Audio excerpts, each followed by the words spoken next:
Tammy Robert is a political blogger who says Eyre's comments go on to suggest our schools may be going overboard when it comes to teaching about the treaties and the curriculum. She joins me now from our Saskatoon studio. Hi, Tammy.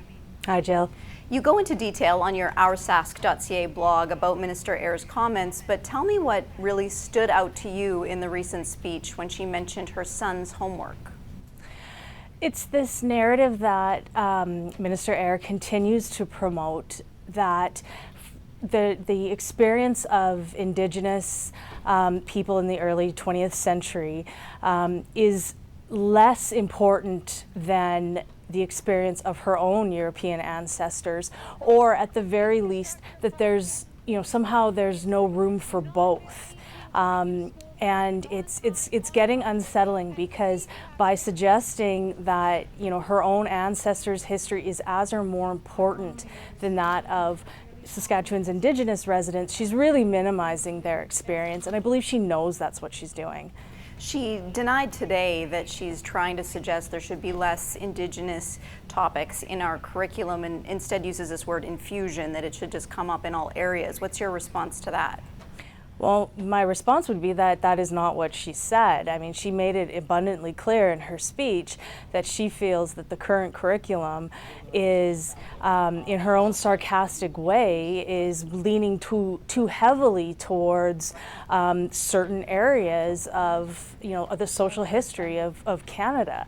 I mean, she infused, if you want to use her words, her speech with all kinds of sarcasm-laden comments, which imply, just as, imply this politicization of the curriculum that clearly doesn't line up with her politics, because she's doing the exact same thing.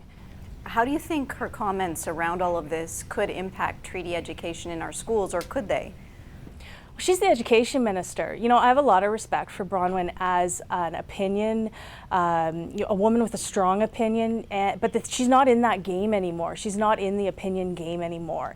She's the Minister of Education. It's arguably one of the most important roles in our government, and her words matter. And her words, she knew exactly what she was saying, and now she's got to either come clean on what she meant, or just stop this altogether, because it's the second time she's done this in a public forum, and it needs to stop.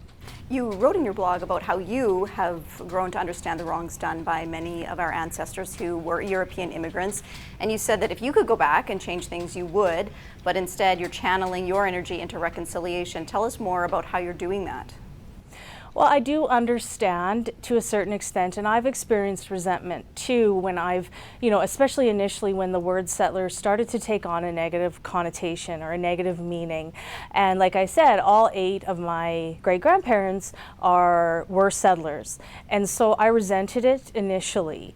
And I'm still grateful to them, like I said, for what they have provided me today with their hard work. But I've also come to accept that because of my good fortune, our Indigenous residents and our Indigenous ancestors really lost out, and my fortune is that was on their backs. So I can't change that, but I can make sure I know what I learned in school was not accurate, and it certainly is something that I hope that they aren't learning today, and I make sure that my kids aren't learning that today, and that they have the proper respect for our personal history, but they also understand the context.